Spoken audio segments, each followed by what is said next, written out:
கர்நாடக மாநிலம் பெங்களூருவில் 2 குழந்தைகளை கொன்று கைதான தாய் சிறையில் உள்ள கழிவறையில் தூக்கிட்டு தற்கொலை செய்து கொண்டார். பெங்களூரு ஜாலஹள்ளி பகுதியைச் சேர்ந்த கங்காதேவி என்ற பெண் கடந்த 9ஆம் தேதி தன் 2 குழந்தைகளையும் தலையணையால் முகத்தை அழுத்தி கொன்றது அதிர்ச்சியை ஏற்படுத்தியது. குழந்தைகளின் தாயை கைது செய்து பரப்பன அக்ரஹார சிறையில் போலீசார் அடைத்திருந்த நிலையில் சிறையில் உள்ள கழிவறையில் அவர் திடீரென தூக்கிட்டு தற்கொலை செய்து கொண்டுள்ளார். மன அழுத்தத்தில் இருந்ததால் தன் குழந்தைகளை இப்பெண் கொலை செய்ததாக கூறப்பட்ட நிலையில் தற்போது அவரும் சிறைக்குள் தற்கொலை செய்து கொண்டது குறித்து போலீசார் தீவிர விசாரணை மேற்கொண்டு வருகின்றனர். திருப்பூர் மாவட்டம் பல்லடம் அருகே ஒரே குடும்பத்தைச் சேர்ந்த 4 வெட்டி கொலை செய்யப்பட்ட வழக்கில் நீதிமன்றம் பிறப்பித்த உத்தரவிற்கு கொலை செய்யப்பட்டவர்களின் உறவினர்கள் நன்றி தெரிவித்தனர். பல்லடம் அருகே உள்ள கள்ளக்கிணறு பகுதியைச் சேர்ந்த செந்தில்குமார் மற்றும் அவருடைய குடும்பத்தினர் 3 கடந்த ஆண்டு வெட்டி கொலை செய்யப்பட்டனர்.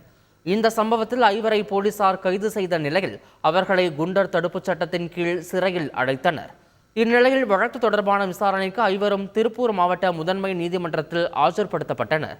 அவர்களில் வெங்கடேஷ், ஐயப்பன், செல்லமுத்து மற்றும் சோனமுத்தையா ஆகிய 4 பேருக்கும் தலா 4 ஆயுள் தண்டனை விதித்து உத்தரவிட்ட நீதிபதி 4 அடைக்கலம் கொடுத்த செல்வம் என்பவருக்கு 3 ஆண்டுகள் சிறை தண்டனை வழங்கியும் உத்தரவிட்டார்.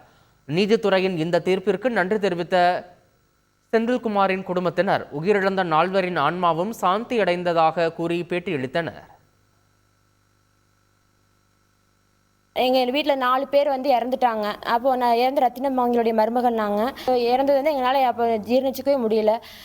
அப்போ நாங்கள் ரொம்ப மன உளைச்சல் இருந்தோம். எங்களுக்கு நீதித்துறையும் காவல்துறையும் அப்போ ரொம்ப சப்போர்ட்டாக இருந்தாங்க. நீதித்துறை குறுகிய காலத்தில் தீர்ப்பு வழங்கி ரொம்ப ஆறுதலாக இருக்குது. நேற்று வழங்கிய தீர்ப்பு எங்களுக்கு ஒரு நிம்மதியை தருது.